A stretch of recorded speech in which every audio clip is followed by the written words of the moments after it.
el cierre de este congreso, lo ideal es centrarnos en las personas. ¿Cómo nos cuidamos? ¿Cómo cuidamos a las personas? Bueno, pues para hablar de las personas tenemos una ponencia con una invitada muy especial, Laura Rojas Marcos, doctora en Psicología Clínica y de la Salud, que nos va a hablar de la adaptación saludable a los cambios. Hablemos de las personas con Laura Rojas Marcos.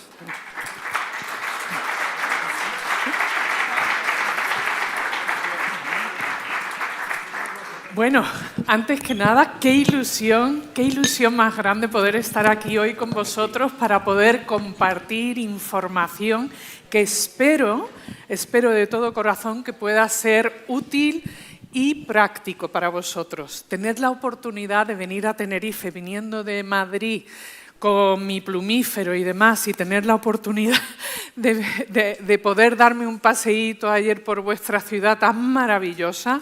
O sea, tengo que decir y dar las gracias, de verdad, presidente, por invitarme a estar aquí. O sea, no puedo estar más ilusionada y agradecida, ¿no?, por este momento bueno, este ratito que voy a tener con vosotros para poder hablar sobre algo que al fin y al cabo nos afecta a todos los que estamos aquí y a todos los que al fin y al cabo trabajamos con equipo, trabajamos con personas. Y bueno, mi objetivo es compartir con vosotros algunas claves que os pueda ayudar, hablar sobre algunas claves que os pueda ayudar a adaptaros a los cambios no solamente en vuestro ámbito personal, evidentemente, sino también en vuestro ámbito profesional y en cuanto a cómo gestionáis vosotros los cambios a nivel interno. Entonces, cuando hablamos de los cambios es muy curioso porque, claro, yo como psicoterapeuta, como investigadora y una apasionada del ser humano y de las relaciones de las personas, ¿no?, soy testigo cada día de cómo tantas personas, hombres y mujeres, intentan abordar, afrontar los cambios, ya sean positivos o negativos, con unos objetivos determinados. Y claro, no debemos olvidar que vivimos en un mundo de cambio constante, ¿no? Ya decía el sociólogo Bauman que vivimos en un mundo VICA, en un mundo volátil donde los cambios cada vez son más constantes y pasan sobre todo a la vez. Por lo tanto, eso requiere de nosotros muchísima atención, estar pendiente de muchos frentes, ¿verdad? Tenemos que afrontar muchos frentes y claro, eso también despierta muchos sentimientos de incertidumbre. Y la incertidumbre es clave a la hora de afrontar los cambios. Y cada uno gestionamos la incertidumbre de una manera diferente. Vivimos en un estado de incertidumbre constante. Y eso, para todos, siempre es un gran reto, es una fuente de estrés, a veces de angustia. Y claro, nos lleva a tener que trabajar, pensar, reflexionar constantemente el cómo vamos a afrontar esa incertidumbre, esos no sés. Vivimos en un mundo complejo donde hay tantos sistemas y tantas cosas que están pasando a la vez que a veces no sabemos dónde poner el foco de nuestra atención, ¿verdad? Y eso produce muchísimo estrés y especialmente la ambigüedad. La ambigüedad a veces puede ser abrumadora porque tenemos una idea clara de lo que tenemos delante y quizás frente a un conflicto pues tenemos claro los pasos o la metodología que tenemos que aplicar, pero a veces frente a la ambigüedad no tenemos las cosas claras y eso puede producir también mucha angustia y mucho estrés. Por lo tanto, cuando hablamos de estos cambios y yo que me dedico al cambio, que me parece tan apasionante, porque al fin y al cabo, todos los que tenemos que afrontar los cambios, no debemos olvidar que la vida es cambio y el cambio es vida, y que todo cambia y nada es inalterable. Y a la hora de afrontar cualquier tipo de cambio, os invito a que frente a cualquier tipo de cambio, sea positivo o negativo, sea voluntario o involuntario, que primero identifiquéis y le pongáis el nombre a ese cambio. ¿De qué cambio estamos hablando? Yo en mi trabajo como terapeuta trabajo con personas que, claro, uno de nuestros objetivos es primero identificar el cómo se llama lo que quieren trabajar, qué cambio está pasando en su vida o qué cambio quieren provocar. Cuando nos encontramos frente a un cambio tenemos que analizar qué tipo de cambio. Y claro, hay cambios que son permanentes. En el campo de la salud, por ejemplo, un cambio permanente es alguien que es diagnosticado con diabetes. Hasta el momento, o por lo menos todavía queda un poquito, pero muy poquito, ¿no? Una vez que eres diagnosticado con diabetes, tienes que hacer un tratamiento de por vida e incorporar unos hábitos para poder mantener tu salud física. Luego hay algunos cambios que son temporales, ¿no? O, bueno, están aquí durante un rato, ya sea, por ejemplo, cuando nos rompemos un hueso durante un embarazo, pero también hay cambios que son permanentes y eso es algo que todos estamos viviendo, como es el envejecimiento, ¿verdad? Cada vez nos vamos haciendo más mayores, el cambio o el paso del tiempo va a tener un impacto no solamente en nuestro cuerpo, en nuestra mente, en nuestras relaciones, ¿verdad? En nuestras relaciones, sino también en la relación que tenemos con nosotros mismos. Por tanto, no olvidad que frente a cualquier cambio, ese cambio tiene un nombre. Tiene un nombre y es muy importante que identifiquemos el cómo se llama. ¿Por qué? Porque es a partir de ahí podemos entrar en nuestra cajita de herramientas y poder elegir la herramienta que necesitamos para ese cambio. Cuando las personas que trabajamos en equipo, y creo que aquí todos trabajamos en equipo y tengo entendido que tengo varios compañeros psicólogos que están aquí hoy presentes, ¿no? Como trabajamos el cambio. Cuando trabajamos en equipo o trabajamos con personas, debemos prestar mucha atención al cambio y al efecto que tiene ese cambio, sea el que sea, en las personas con las que estamos trabajando, sobre todo cuando somos nosotros los que estamos provocando ese cambio. Los cambios, no olvidemos que son una oportunidad para reinventarnos y a veces, aunque no nos apetezca, ¿no? O no nos venga bien, a lo mejor también tenemos que mirarlo con una mirada quizás un poco positiva, más positiva, y pensar que tenemos la oportunidad de reiniciarnos, ¿no? Una oportunidad para reinventarnos.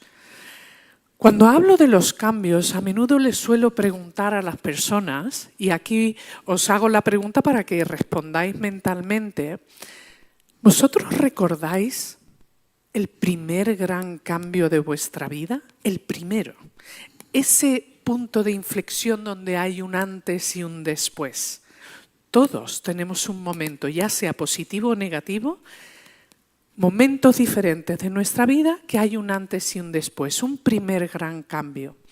Y esos cambios, sobre todo el primero, se convierte en un referente en nuestra vida que va a afectar a la manera en la que vamos a afrontar los cambios, ¿verdad? Se convierte como en un punto de referencia que evidentemente a lo largo de la vida vamos incorporando muchos momentos, muchas experiencias, muchas percepciones, pero ese primer gran cambio en vuestra vida va a marcar y es un punto de inflexión que es fundamental recordar que a partir de ahí muchas percepciones o impresiones que podamos tener va a influir en cómo afrontamos esos cambios. Por compartir con vosotros mi primer gran cambio de mi vida, el primero, el más importante y el más significativo, porque hay algunos que no son importantes, aunque a veces hacemos importante lo que no es, ¿no? Pero ese primer gran cambio de mi vida ocurrió en 1978. Yo vivía en Nueva York, que fue donde nací y me formé, Pero a los 8 años, en 1978, mis padres se divorciaron. Entonces yo me fui a vivir con mi madre y mis hermanos a Sevilla. De ahí el acento andaluz. No sé si sabéis que cuando aprendéis un idioma antes de los 13 años, incorporáis el acento del lugar donde habéis vivido o aprendido ese idioma. Cuando me pongo a hablar en inglés tengo un acento neoyorquino brutal, porque yo al fin y al cabo me formé allí, nací allí y he vivido la mayor parte de mi vida en Nueva York. Pero después del 11S, de los atentados del 11S, que ese fue un gran cambio en mi vida, también un referente, en este caso en negativo, pues me vine a vivir a España. Me vine a vivir a España en otro momento de mi vida y ahí me planteé un cambio de vida, ¿no? A partir de lo vivido, también mi percepción de la vida, y esto probablemente a vosotros también os ha pasado en diferentes momentos de vuestra vida, que ocurre algo que cambia la visión de la vida, la visión de las relaciones, qué es importante, qué no es importante. ¿Sabéis cómo se llama eso? Es una de mis palabras favoritas. Se llama metanoia y tiene el origen en griego. Sucesos, sean positivos o negativos, que cambian la visión, cómo miramos la vida, cómo sentimos las cosas. De repente hay un gran cambio. En mi caso, a nivel personal, como cada uno de los que estamos aquí, tenemos ese momento de vida que ha cambiado, ¿verdad? Pero recientemente, y no hace mucho, vivimos un gran cambio, ¿no? Todos juntos, que fue durante el COVID, ¿no? En el 2020 todos vivimos una epidemia y una situación muy dolorosa y para una gran mayoría muy traumática, donde acabamos todos con un agotamiento emocional brutal que cambió nuestra vida, donde nos encontramos teniendo que improvisar constantemente, ¿verdad? Cambió nuestra forma de vida, nuestra manera de trabajar, de relacionarnos, incluso cambió nuestra manera de compartir y expresar nuestros afectos. O sea, no los teníamos que pensar 2 veces antes de dar un abrazo o un beso. Eso era inconcebible en cualquier momento, ¿no? Anterior al COVID. Y eso es un aprendizaje, para bien o para mal, que ha afectado nuestra vida.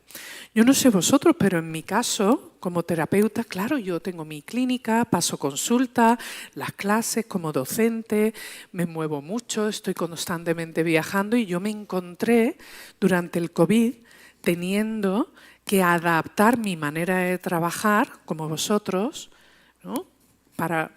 En muchas situaciones tuve que empezar a pasar consulta online, pero lo curioso es que cuando ocurrió el COVID, yo durante años criticaba de frente a mis compañeros psicólogos que pasaban consulta online. Me parecía que eso era negligente y que podía tener un impacto negativo en el paciente y que no era responsable.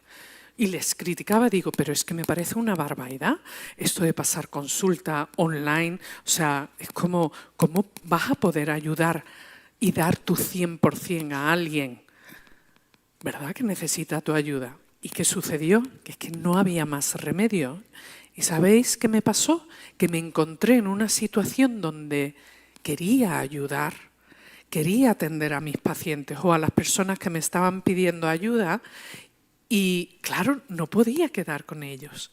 Yo como profesional sanitario pues sí podía ir a los hospitales, estaba en contacto con los médicos, con pacientes, iba de un sitio a otro, tenía libertad de movimiento para poder ejercer, ¿no?, para poder hacer mi trabajo, pero mis pacientes y las personas no podían venir. Por lo tanto, yo me tuve que adaptar a ese gran cambio, como probablemente todos vosotros también. Y me encontré de repente llamando a mis compañeros y a mis amigos, oye, ¿y esto cómo lo haces? Tuve que pedir ayuda. Menos mal, primero les pedí perdón, ¿no? Digo, perdona, ¿no?, que esto que he visto, que me estoy encontrando en esta situación un poquito, ¿no?, necesito tu ayuda y que me ayudes y me enseñes estrategias y cuáles son, ¿no?, los procedimientos para poder hacer el trabajo lo mejor posible, porque yo quería ayudar, y esa era mi misión y mi propósito. Entonces, después de esa ayuda y de esas claves que me dieron, pues pude adaptar mi trabajo para poder acompañar, ayudar, atender, tratar a cualquier persona, ya fuera personas que estaban en Madrid, ¿no?, como personas que estaban en otros países, en otras ciudades o en pueblecitos donde tenían internet pero lo estaban pasando muy mal y necesitaban unas pautas o un acompañamiento. Entonces me adapté, pero claro, todo esto, y probablemente como os pasó a vosotros, fue una fuente de estrés, de miedo y de incertidumbre y de muchísima angustia. Por lo tanto, frente a estos cambios que nos ha dejado a todos marcados, también descubrimos con el tiempo que sí somos capaces de adaptarnos a los cambios, de incorporar nuevas formas de trabajar, de relacionarnos y de gestionar la incertidumbre. Como le digo a veces a mis pacientes, es buenísimo cuando tenemos claro qué podemos hacer, qué tenemos que hacer, qué es lo que me gusta, cuáles son mis deberes, mis responsabilidades, pero cómo gestionamos, y aquí os hago la pregunta, ¿y vosotros cómo gestionáis vuestros no sé? No sé, ¿cómo gestionáis vuestra incertidumbre? ¿Qué estrategia utilizáis? Y entonces sobre lo que voy a hablar a continuación va a ser 7 claves que espero de corazón que os pueda ayudar. Y aunque sean de sentido común, y evidentemente no estamos inventando la bombilla, voy a hacer una revisión sobre cuáles son las claves más importantes para afrontar los cambios en el trabajo, da igual el campo al que te dediques, para que quizás, ¿no?, recordar un poquito cuáles son esas claves, pueden ayudar a cualquier momento en el que os encontréis o a la hora de ayudar a alguien que esté pasando por un proceso de cambio.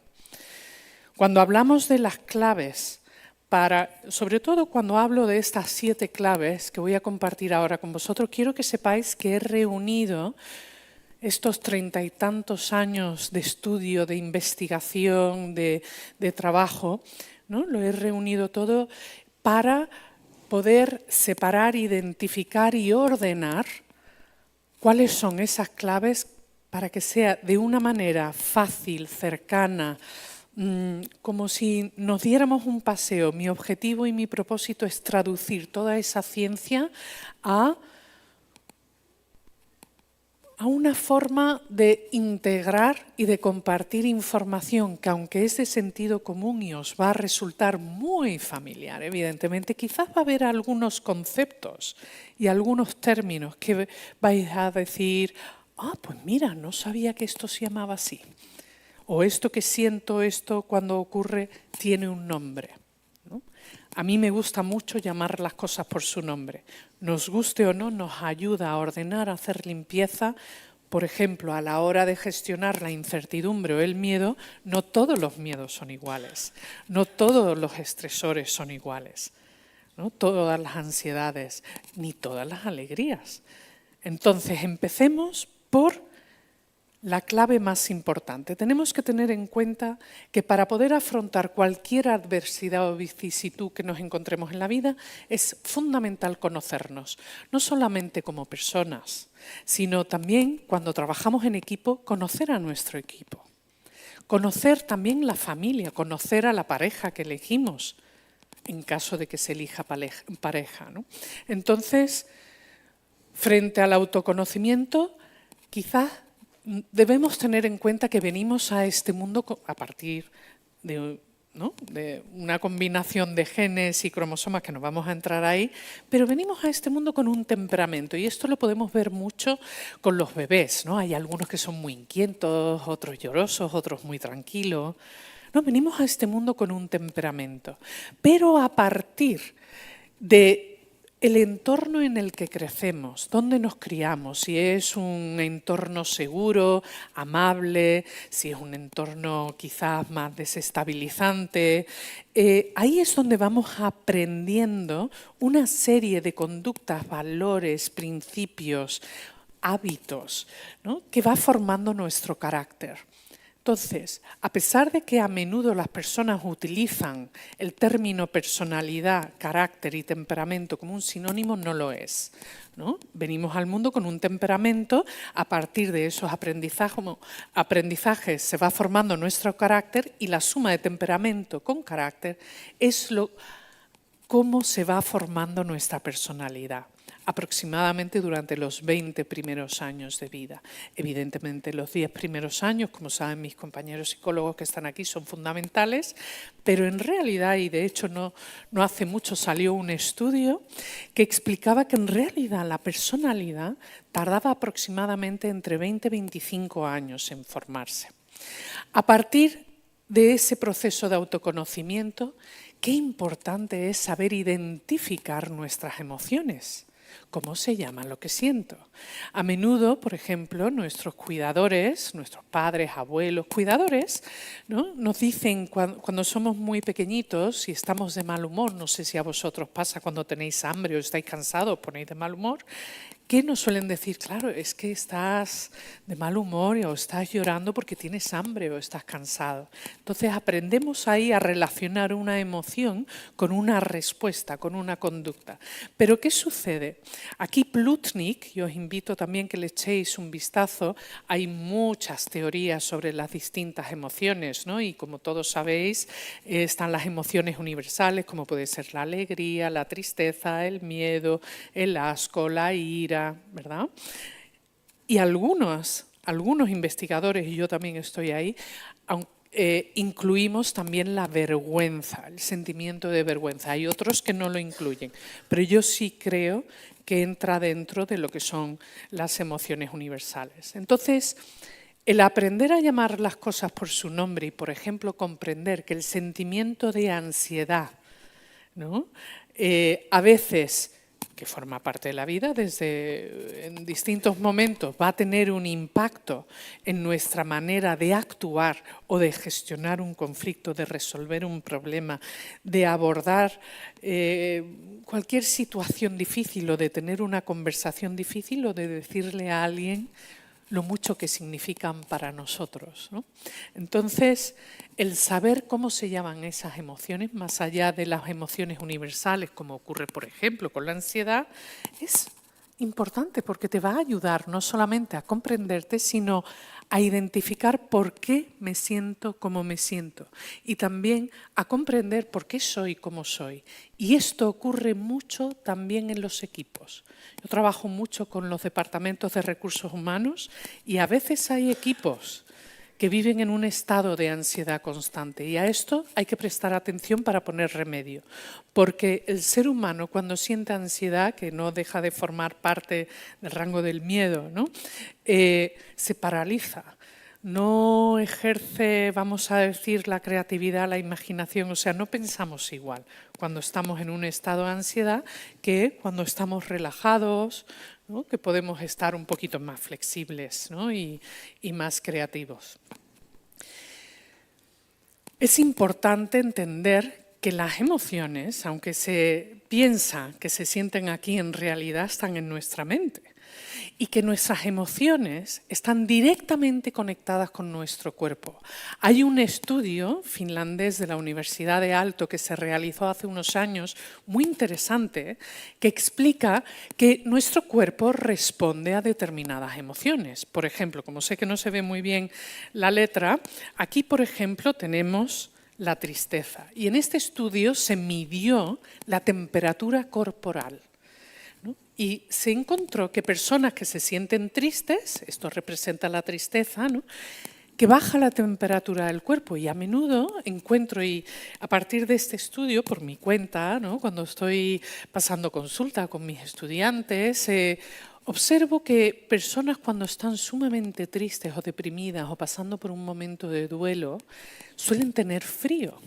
suelen tener frío, ¿no? La temperatura del cuerpo baja. Aquí, por ejemplo, tenemos el amor, ¿no? Cuando te sientes bien, ¿no? Y no estoy hablando de enamorado, ¿vale? No estoy hablando de enamorado, que también. Pero cuando tú estás con personas con las que te sientes segura y que estás a gusto, la temperatura del cuerpo aumenta, hay mucha más energía, ¿verdad? Mucha más energía.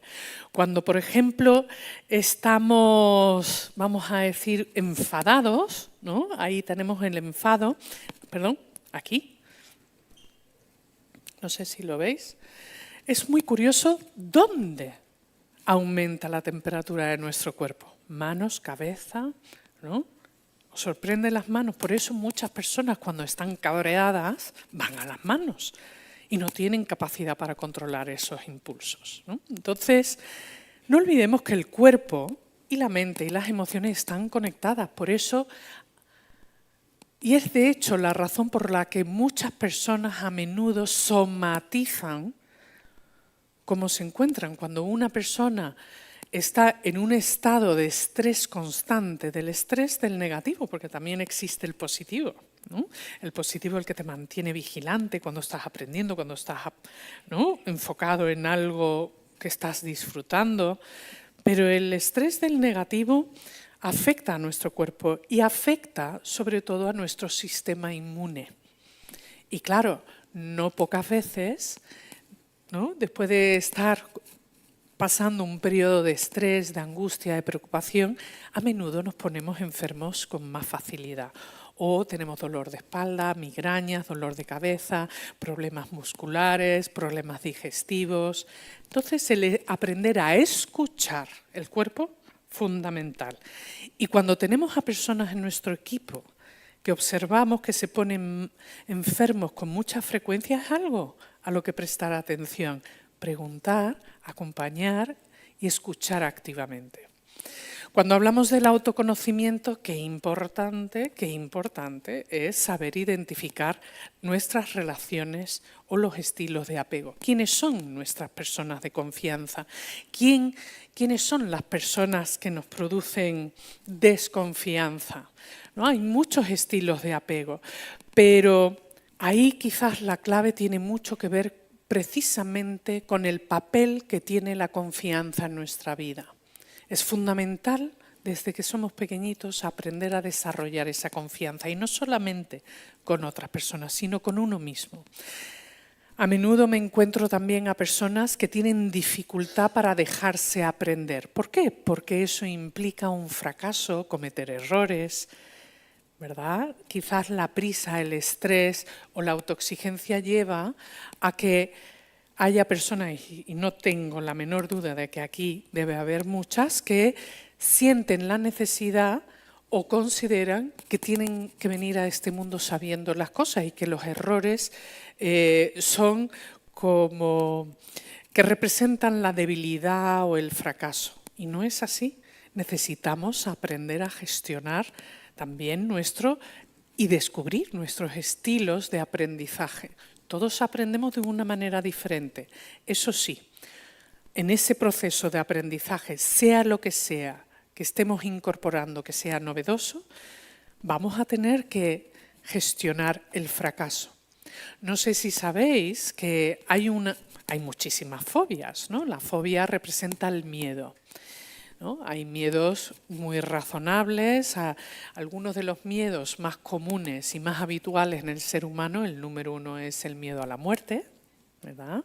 Luego está el miedo a las alturas, miedo a volar, miedo a los insectos, pero a veces también nos imaginamos determinados miedos que no son reales, pero quizás ha habido una experiencia traumática y dolorosa que ha alimentado al lobo del miedo.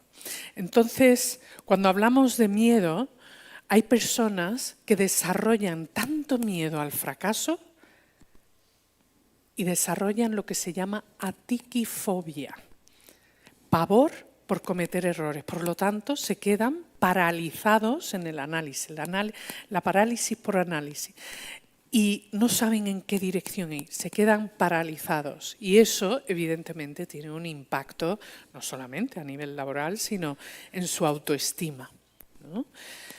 Entonces, Cuando hablamos de la confianza y de los procesos de aprendizaje, esto es algo que trabajo mucho con mis pacientes sobre la importancia de separar y de aprender a salir de esa zona de comodidad o lo que llaman hoy la zona de confort, que es aprender a gestionar o a diferenciar, mejor dicho, la diferencia entre lo que es una amenaza y lo que es incómodo.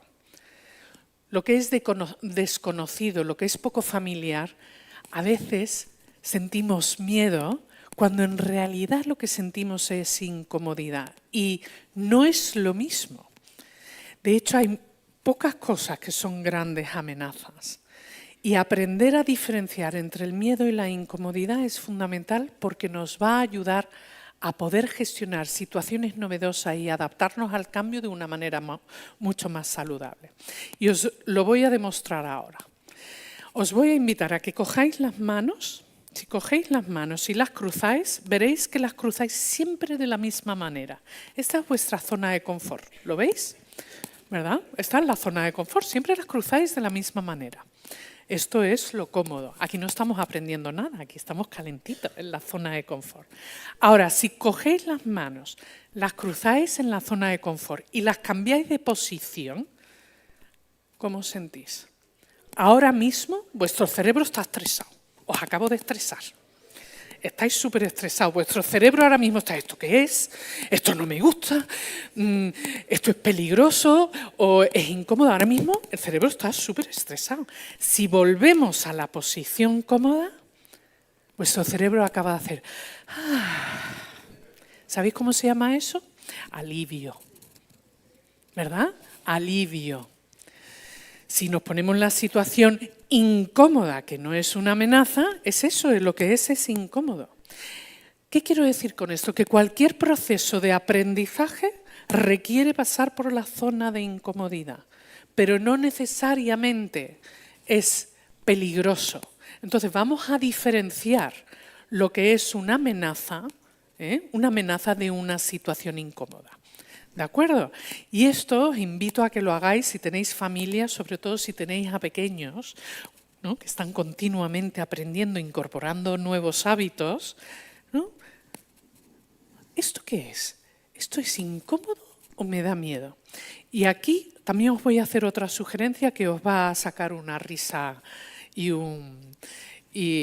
o una sonrisa. Esta noche, cuando lleguéis a casa, por la noche, tengáis vuestro hábito de iros a dormir, os invito a que os lavéis los dientes con la otra mano. ¿Vale? Con la otra mano. Eso no es una amenaza, no es peligroso. Va a ser súper incómodo y os vais a echar una risa y os vais a acordar de mí. Yo es que creo mucho en el humor. De hecho, vamos, aquí, ¿no? Como anécdota, fue una de las variables que estudié en mi tesis doctoral y se encontró, ¿no? Pudimos encontrar que el sentido del humor, del positivo, el constructivo, evidentemente es un factor protector de la salud, ¿no? Y a la hora de aprender o de jugar, ¿no? Que mucho aprendemos jugando, ¿no? Es incorporar ese sentido del humor porque nos vamos a atrever un poquito más a hacer cosillas. Lo vamos a ver más como algo incómodo, pero divertido, que una amenaza. Volviendo a la confianza. El trabajo de la confianza es esencial partiendo por trabajar la confianza en nosotros mismos. Por eso es tan importante aprender a salir de la zona de confort y todos los días intentar hacer algo que sea un poquito difícil. ¿Por qué? Porque así nos vamos a sentir contentos que hemos logrado algo. Que exista una recompensa nos va a ayudar muchísimo a afrontar cualquier situación que sea difícil, incómoda o incluso que nos da miedo. Y hablando del miedo, sí, también me gustaría decir, y hablo bastante del miedo porque es lo que más nos frena.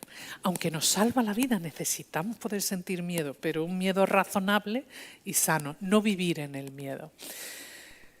A veces tenemos miedo a confiar, quizás porque las relaciones que hemos tenido mientras que estábamos creciendo, ¿no? Cuando éramos niños, adolescentes, pues no fueron las mejores. Pero quiero decir que nunca es tarde para trabajar esas relaciones y para trabajar la confianza.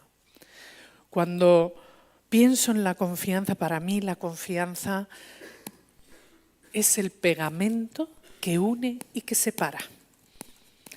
Podemos trabajar, compartir nuestra vida con personas brillantes, que son buenísimos en lo que hacen. Como no tengamos confianza, poco podemos hacer.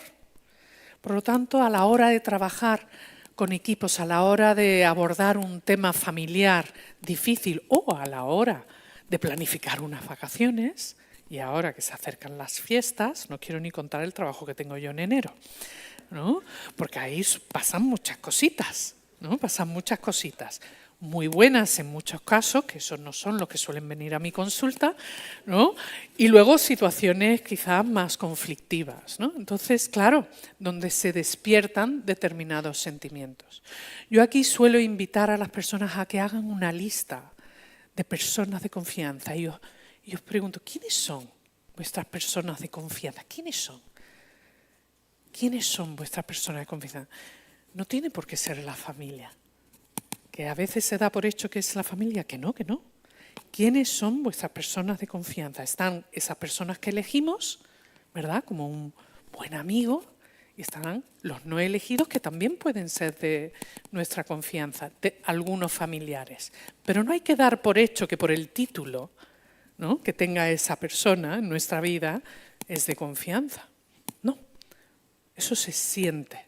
Ahora bien, también os voy a hacer una pregunta para que podáis responderos mentalmente, que es una pregunta que la mayoría de la gente no se suele hacer, que es, ¿y tú qué haces para ser persona de confianza? ¿De quién eres tú persona de confianza? ¿Cómo te lo trabajas? ¿Qué haces para tú ser persona de confianza? Ahí veo los ojillos ahí, ¿no?, trabajando. Y dice, joder, más de uno nunca se ha hecho esta pregunta, ¿no? Piensa en quién es persona de confianza para mí, pero ¿para quién soy yo confianza? Entonces, claro, el aprender a confiar, el aprender a delegar, también requiere dar ese paso, ¿no?, un poquito al vacío, de apostar desde la incertidumbre. Yo siempre pienso que merece la pena, pero antes hay que tener un poquito de pruebas, ¿no? Un poquito de pruebas. Y hacerlo poquito a poco, ¿no? Hacerlo poquito a poco. Y claro, frente a cualquier tipo de reto, la confianza, que es ese pegamento que nos une y que nos separa, ¿no?, sobre todo con otras personas y con nosotros mismos, pero aunque hay cosas que en los cambios o en la adversidad, en nuestras relaciones, ¿no?, respecto a la confianza, a veces nuestras personas de confianza se convierten en personas de no confianza. Aquí también hay una pregunta que os invito a que os hagáis. ¿Y vosotros qué actitud tenéis frente a los cambios? Cambios en cualquier aspecto de vuestra vida, frente a los retos, frente a los éxitos.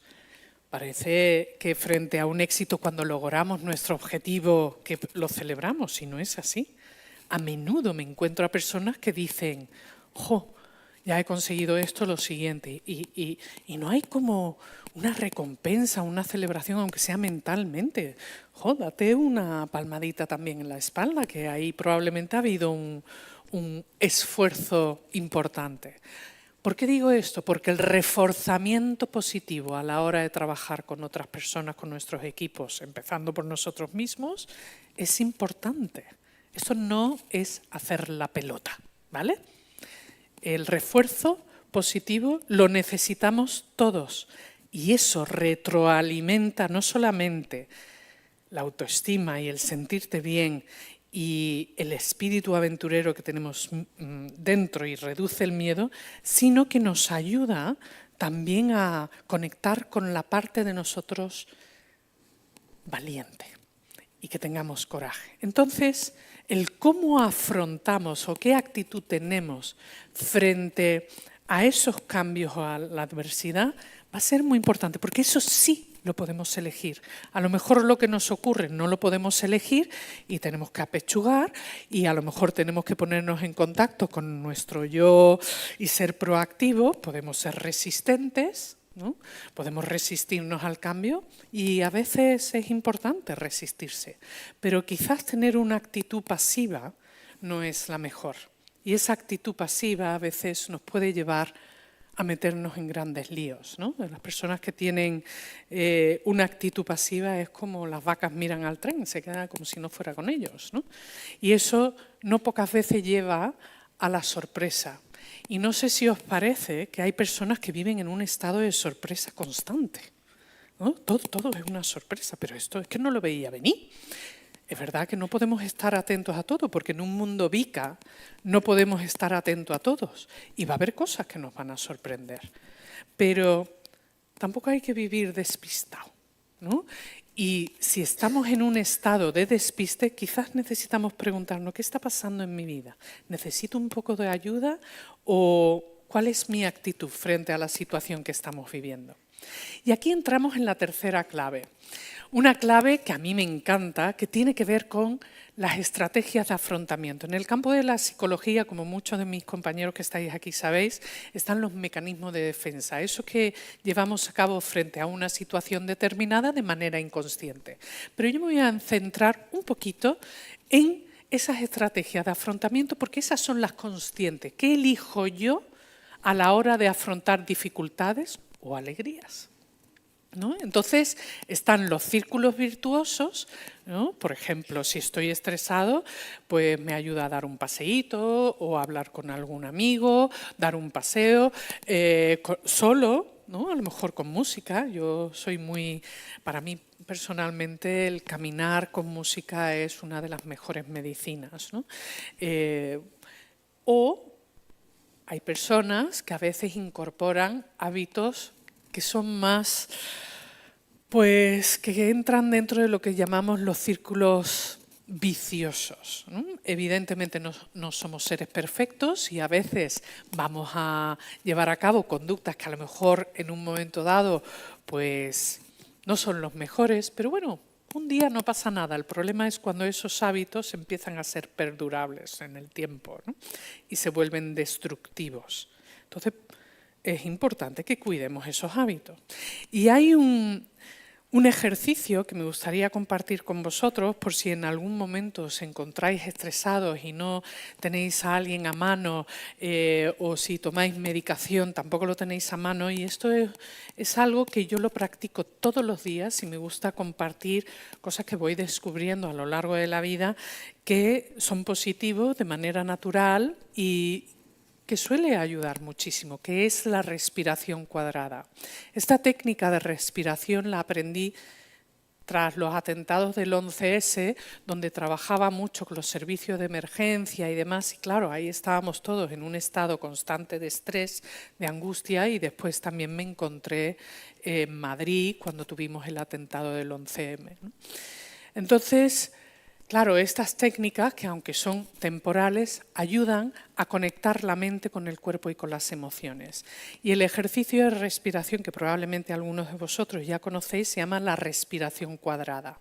Y esto, por ejemplo, lo aplican mucho los SEAL, que son los especialistas, creo que en español se llama GEOS, puede ser, los GEOS, ¿no? Los GEOS. A la hora de poder dormir en lugares que son muy conflictivos, ¿no? Para poder relajarse y que el cuerpo se encuentre un poquito más calmado. La respiración consiste en inspirar, cerrar los ojos, no digo que lo cerréis, pero para que lo sepáis lo podáis practicar o probar, ¿no? Si cerráis los ojos durante 4 segundos, inspiráis, aguantáis la respiración durante 4 segundos, expiráis durante 4 segundos y aguantáis la respiración, es decir, con los pulmones vacíos durante 4 segundos. Y si hacéis un ciclo de 5, os garantizo que os vais a sentir mejor. Sobre todo a la hora de afrontar cualquier situación de estrés. Calma el cuerpo, la mente y el alma. La clave número 4, evidentemente, están los hábitos saludables. No voy a entrar en temas de alimentación, la dieta, el descanso, la diversión, ¿vale? La diversión, todo eso es fundamental. Pero a mí claro, como psicóloga clínica, me interesa mucho cuando estudio los hábitos saludables, unos hábitos que quizás necesitan un músculo, metafóricamente hablando, que cuesta un poquito más desarrollar, ¿no? ¿Y de qué estamos hablando? Estamos hablando de entrenar el músculo del autocontrol, el aprender a tolerar la frustración. ¿Sabéis cuál es esa frustración que tenemos que practicar constantemente, donde tenemos que ejercer esa tolerancia? Es en la espera, cuando tenemos que esperar. Entonces, esperar cualquier cosa. La espera es muy frustrante, porque venimos a este mundo con nuestro temperamento que lo quiero todo hoy y además me siento con derecho. Dámelo, ¿no? Entonces, claro, el aprender a tolerar la frustración es algo que nos va a ayudar muchísimo, muchísimo a controlar nuestras emociones, a controlar lo que decimos, lo que hacemos, a respetar también nuestros objetivos y nuestros propósitos. Pero claro, ¿para eso qué hace falta? Para eso hace falta, evidentemente, tener claro cuáles son nuestro compromiso y nuestro objetivo, pero sobre todo la que yo llamo personalmente una de mis mejores amigas, que es la fuerza de voluntad.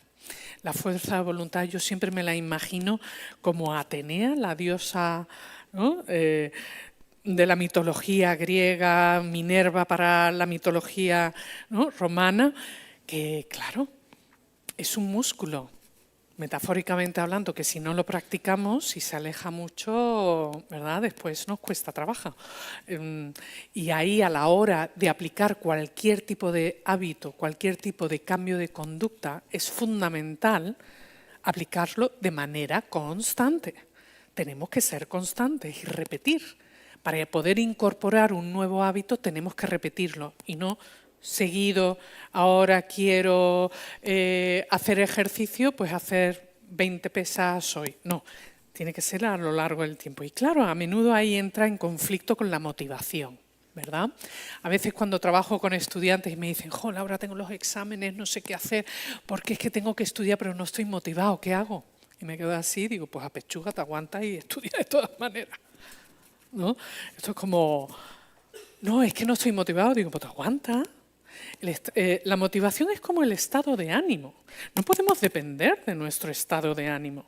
Evidentemente va a tener un impacto en nosotros, por eso necesitamos nuestra fuerza de voluntad, determinación y compromiso para que, a pesar de cómo nos sintamos, podamos llevar a cabo nuestras responsabilidades y así además proteger nuestra autoestima, nuestro sentimiento de confianza con nosotros mismos y sobre todo la sensación de que controlamos la situación. Y claro, cuando hablamos de hábitos saludables, también estamos hablando de aprender a tomar decisiones. Todos vosotros estáis constantemente, todos estamos tomando decisiones. Hay decisiones más importantes que otras, pero no pocas veces tenemos que tomar decisiones muy difíciles, o sentimos que lo queremos todo, o incluso a lo mejor sentimos que tenemos derecho a todo, pero la realidad es que no es así. Vivimos en un mundo donde a veces tenemos lo que queremos y otras veces no. Que a veces puede ser injusto, sí, pero esto es lo que hay. Entonces, ¿qué vas a hacer al respecto? ¿Qué actitud vas a tener? Entonces, a la hora de tomar decisiones, y ya lo decía uno de los padres de la psicología, que se llama William James, decía que a veces no tomar una decisión es en sí mismo una decisión, ¿vale? Pero incluso cuando nos quedamos paralizados, la parálisis por el análisis nos deja, eso en sí mismo, no la emoción es muy desagradable, pero ahí estamos tomando una decisión. Entonces es importante a la hora de tomar decisiones tomar el tiempo y tener la capacidad de analizar, evaluar y saber cuál es el orden de prioridades, ¿no? ¿Cuál es el orden de prioridades? Y en realidad, generalmente cuando hablamos de prioridades son tres: lo urgente, lo importante y lo que puede esperar. Y lo que puede esperar es menos importante. Y luego hay cosas que sencillamente no son importantes. Lo hacemos importante, pero no lo son, ¿no? Entonces, ¿qué sucede? Que a veces entramos en conflicto en mucho conflicto y nos estresamos y entramos en esa parálisis por análisis porque convertimos lo importante en lo urgente y lo que puede esperar también es urgente. Entonces estamos con un ladrillo aquí, ¿verdad? Y ahí surge un ataque de ansiedad, un ataque de pánico. Vamos a priorizar y tener claro qué de verdad es lo urgente y poner el foco de nuestra atención ahí, aplicar la metodología necesaria, los pasos, utilizando los recursos que ya tenemos, ¿no? Luego ya trabajamos en lo que nos falta para dar el paso y seguir avanzando. En segundo lugar, a la hora de tomar decisiones es muy importante tener claridad entre las necesidades y los deseos. Cuando hago terapia de pareja o terapia de familia o a nivel individual, ¿no? Pero me llama mucho la atención a veces adolescentes, ¿no? Es como necesito el último dispositivo, no voy a decir marca, ¿no? Necesito el último... Entonces yo pregunto, ¿y por qué necesitas el último? ¿Porque se te ha roto? No, es que quiero el último. Digo, bueno, ¿tú quieres el último? Sí, es que lo necesito. ¿Y por qué lo necesitas? No, porque tiene esto, puedo hacer esta foto. Digo, ¿lo necesitas para trabajo? ¿Eres fotógrafo? No, estoy en el cole. Digo, vale. O sea que no lo necesitas, es algo que tú deseas. Que tengamos también un orden de prioridades claro entre lo que necesitamos y lo que deseamos y cuáles son nuestros deberes es fundamental. Todos necesitamos una serie de cosas, queremos una barbaridad, pero ¿cuáles son nuestros deberes? Y aquí es donde entran los derechos y los deberes. También me encuentro a menudo en situaciones donde las personas con mucha, incluso vehemencia, es que yo tengo derecho, evidentemente los derechos humanos están ahí y somos afortunados que hay muchos sitios donde no viven con los mínimos, ¿no?, de derechos humanos. Entonces, todos tenemos unos derechos, ¿no?, derecho al respeto, derecho, ¿no?, a una libertad, a estar físicamente seguros, a no vivir en un estado de peligro constante. Pero claro, otra cosa son los deberes. A veces cuando pregunto, bueno, ¿y cuáles son tus derechos? Esto, rapidísimo. Bueno, ¿y cuáles son tus deberes? Me dan 3, ¿no? Me dan 3. Digo, bueno, aquí el equilibrio es importante, ¿no? Y no solamente a la hora de educar a los más pequeños, sino también a la hora de trabajar con nuestros equipos, ¿no? A la hora de trabajar con nuestros equipos.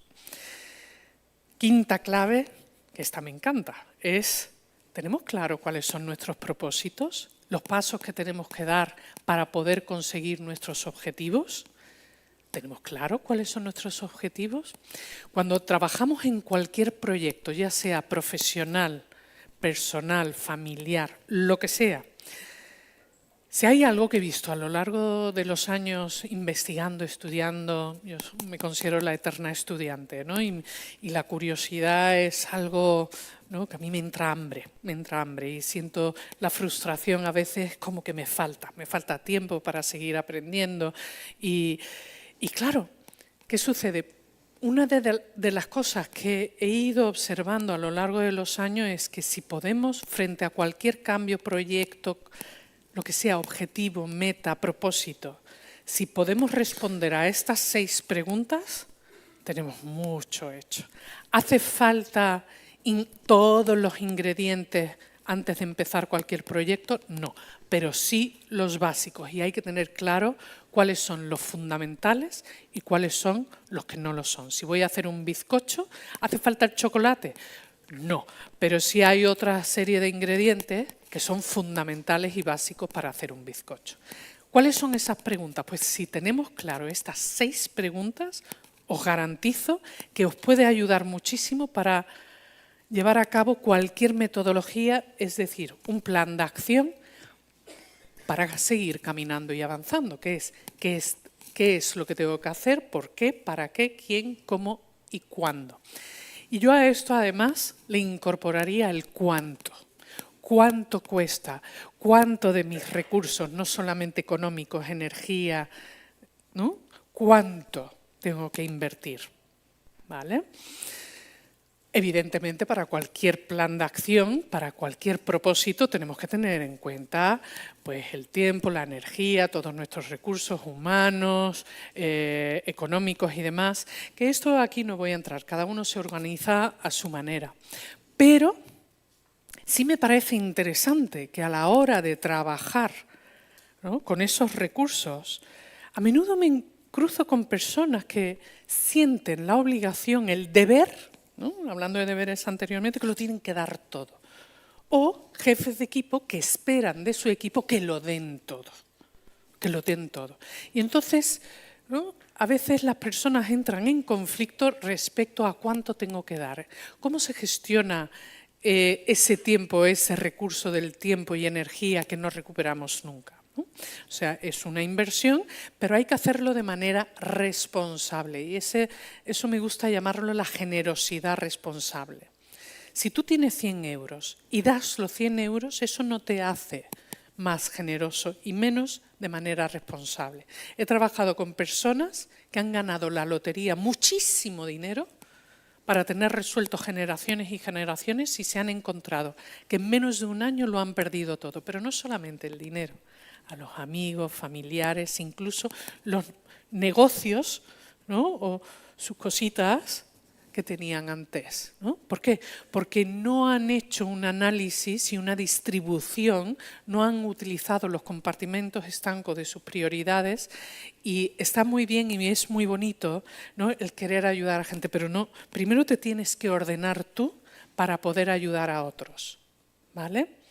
Entonces, ahí es donde voy al cuidado del cuidador, ¿no? Los que somos cuidadores tenemos también que trabajar la generosidad responsable y de una manera inteligente. Así como está la inteligencia emocional, pues la generosidad inteligente y responsable. Y eso implica aprender a gestionar la asertividad, que no es la agresividad, ¿no? ¿Y qué es esa asertividad? Es aprender a poner límites. Poner límites a otro, el aprender a decir que no, el negociar, por dónde estoy o qué estoy dispuesto a ceder, que no.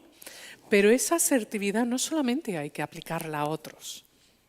Esa la tenemos también que aplicar a nosotros mismos. A veces tenemos que trabajar el aplicar, ¿no?, ponernos límites a nosotros mismos. Y aquí esto lo voy a conectar con nuestra capacidad para comunicar. ¿Por qué? Porque no solamente nos comunicamos, interaccionamos a través de la palabra o de la escritura, nuestro lenguaje corporal, nuestro cuerpo también habla. Y claro, cuando hablamos de la palabra, ¿no?, y a la hora de comunicar, ya sea con nuestro cuerpo, con nuestra mirada, los microgestos, ¿no?, cuando no os ha pasado alguna vez que estáis hablando con alguien y hace así con los ojos como qué pereza. Y te quedas así y dices, me callo ya, ¿no? Me callo. Algo está pasando, pero aquí conexión no hay. Y no ha habido una palabra, y todos podemos caer en eso o provocar eso en alguien. Pero quizás como terapeuta y también al llevar equipos durante mucho tiempo, una de las cosas que he aprendido es que hay que tener cuidado con la palabra. La palabra es muy poderosa. Tiene la capacidad de curar, de aliviar, lo que vimos antes.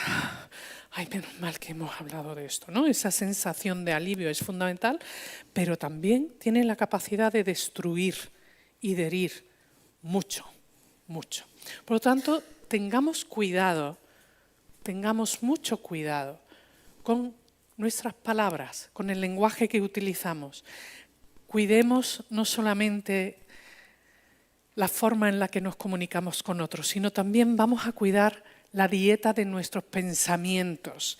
Y esto es fundamental a la hora de tener un diálogo con nosotros mismos. La manera en la que nos hablamos a nosotros mismos va a influir profundamente en nuestras decisiones, nuestro estado de ánimo, nuestra motivación, nuestra fuerza de voluntad, ¿no? El que si somos o no capaces de hacer algo, espíritu aventurero que tenemos dentro, que a mí me gusta llamarlo el Indiana Jones, ¿no? El Indiana Jones, me atrevo o no me atrevo, cómo voy a gestionar el miedo y sobre todo a la hora de hacernos la pregunta, ¿a qué atribuyo yo los resultados positivos o negativos? Cuando a mí me vienen chicos, ¿no? Pues tengo un examen, me ha salido fatal, pero es porque el profesor me tiene manía, ya me quedo así mirando. Digo, te garantizo que el profesor no se levanta por la mañana con ganas de tenerte manía, tiene otras cosas en la cabeza, ¿no? Vamos a explorar cómo se ha creado esta situación, que a veces puede ocurrir, pero garantizo que suele ser el menor de las veces. Entonces, o si consigo algo después de muchísimo esfuerzo, es que la suerte. Pues no, a lo mejor no ha sido tanto la suerte, sino que te lo has currado. Evidentemente la suerte puede tener un papel ínfimo, ¿no? Pero mucho tiene que ver con lo que ponemos de nosotros, en nuestros objetivos. Y claro, aquí ya entro en la forma de comunicar, y aquí esto lo sufrimos todos, una barbaridad, y a veces somos nosotros los que lo provocamos, ¿no? Esa comunicación tóxica, ¿no? Que es un término ahora que se ha puesto muy de moda, lo tóxico. Hay muchísima comunicación tóxica, pero yo solo me voy a centrar en 4. ¿No? Y ahí la primera es la tiranía de los deberías. Todos caemos a veces en la tiranía de los deberías, lo que debería haber sido y no es, ya sea con otras personas, que tú deberías haberme dado, ¿no? Bueno, a lo mejor sí, a lo mejor no. Esos chavales que quieren el último dispositivo, es que tú me tienes que dar. ¿Cómo que te tengo que dar? Vamos a ver, un poquito ahí de asertividad y poner límites, ¿no? Pero a veces esa tiranía de los deberías la aplicamos a nosotros mismos. Yo debería haber logrado, debería haber sido esto. A menudo es un destructor de la autoestima, ¿vale? Y lo único que alimenta es al lobo del miedo y de la angustia y de la tristeza. Luego está esa comunicación tóxica. Sé que me he pasado un poquito de tiempo, pero 5 minutillos, ¿vale? Está el quejica, ¿no? El quejica. Todos tenemos derecho a quejarnos, sobre todo frente a una injusticia o si somos testigos de algún tipo de maltrato. Debemos, como obligación, ¿no? Llamar la atención o comunicarlo. Ahora, ¿no os parece, seguro que conocéis a personas en vuestra vida que viven en la queja? Sabéis que en un estudio encontré, que me pareció muy curioso y divertido, que la queja tiene música. Tiene un sonido. Ay, otra vez está lloviendo. Bueno, aquí no. Ay, qué ver. Hoy otra vez me tengo que levantar temprano. ¿No? Ahora estoy aguantando esto. Hay gente que vive así. Hay gente que vive así. ¿Qué sucede? Que estas personas, a menudo, el que es un quejica por todo, a menudo se pregunta, ¿por qué no tengo amigos? ¿Por qué la gente me evita? Entonces, claro, el tener la capacidad de hacer introspección es fundamental. Y cuando pensamos en la introspección, eso de entrar adentro, cuando vivimos en un mundo VICA, ¿verdad?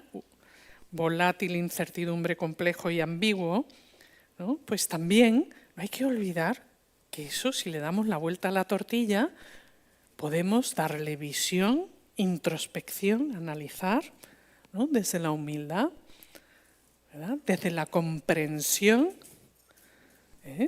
y desde la agilidad. Por lo tanto, la flexibilidad también nos va a ayudar a afrontar los cambios y, sobre todo, a lo mejor cambiar la actitud quejica. Luego está esa persona, que estoy segura que todos tenéis alguno en vuestra vida, al sincericida, ¿verdad? Esa persona que te dice, en nombre de la sinceridad te voy a decir todo lo que pienso, ¿verdad? A pesar de que tú no me lo has preguntado, ¿no? Y así, sin filtro, ¿no? Esas personas también se suelen quedar. A veces somos nosotros, podemos ser sincericida en algún momento. Esta palabra quiero que sepáis que no está en la RAE, ¿vale? Pero uno de mis misiones y propósitos es, a lo mejor antes de morirme consigo que me lo metan en la RAE, porque es que me encanta, creo que lo define también, ¿verdad? Y finalmente está esa comunicación tóxica asociada al chantaje emocional. Si tú de verdad me quieres, te quedarías aquí conmigo. Todos podemos hacer chantaje emocional, pero hay personas que son unos artistas del chantaje emocional, ¿no? Si esto sale adelante es porque nos quedamos hasta las 5 de la mañana. Si no sale es por tu culpa. Ahí es donde se utilizan las emociones y el sentimiento de culpa como moneda de cambio. Entonces a eso hay que prestar mucha atención. Por tanto, cuando hablamos de la comunicación, qué importante es no solamente el aprender a comunicar, sino también a escuchar y comprender que siempre hay otra manera de ver las cosas y que existe la posibilidad de que los dos tengamos una visión diferente frente a algo. Ahora bien, el papel que tiene la empatía, que no quiere decir dar la razón, pero sí intentar mirar a través de los ojos del otro. Finalmente, algo que es importante a la hora de afrontar cualquier tipo de cambio, adversidad, nuestras relaciones con los demás, con nosotros mismos, sea en el ámbito que sea, el papel que tiene la coherencia. El que seamos coherentes nos va a ayudar muchísimo, no solamente a confiar, sino a poner límites, a poder tomar decisiones, porque a pesar de que como seres humanos imperfectos a veces somos incoherentes y es lógico, el aprender a reconducir o darse cuenta de que estamos siendo incoherentes o escuchar a alguien que nos está diciendo, oye, estás siendo un poquito incoherente, vamos a organizar o ¿no? reconducir esto. Al final es fuente de serenidad. Ser coherente entre lo que piensas, lo que sientes, lo que haces y lo que dices va a ayudar no solamente a poder construir buenas relaciones de confianza, sino a poder vivir en la serenidad. Última clave. Todos necesitamos ayuda en algún momento y si hay algo que he visto como terapeuta y profesional sanitario es que muchas veces sentimos miedo y vergüenza a pedir ayuda y nos quedamos estancados. ¿En qué? En el que dirán o a lo mejor otro espera de mí esto o yo espero de mí, ¿no? o me da vergüenza. El miedo y la vergüenza, esto hay que gestionarlo. A veces el miedo es nuestro mayor enemigo, lo que no nos permite reinventarnos, aprender e introducir nuevos hábitos o conocimientos.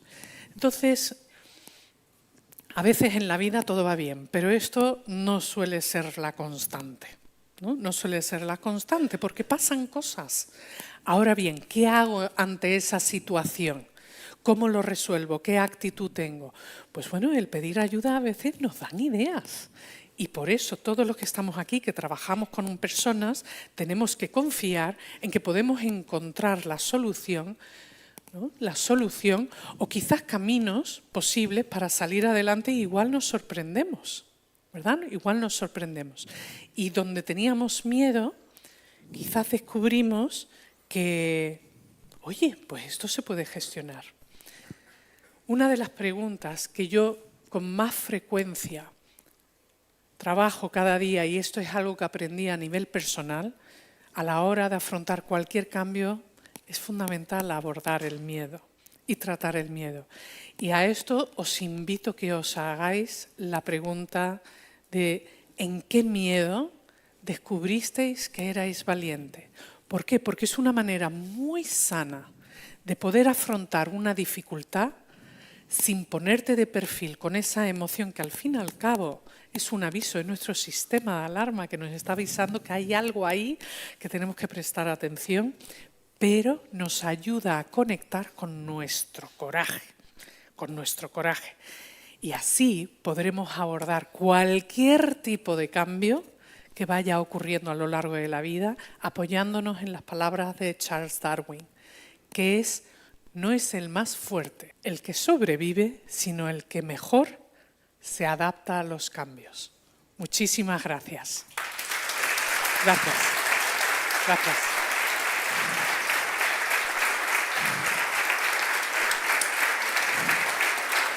Gracias.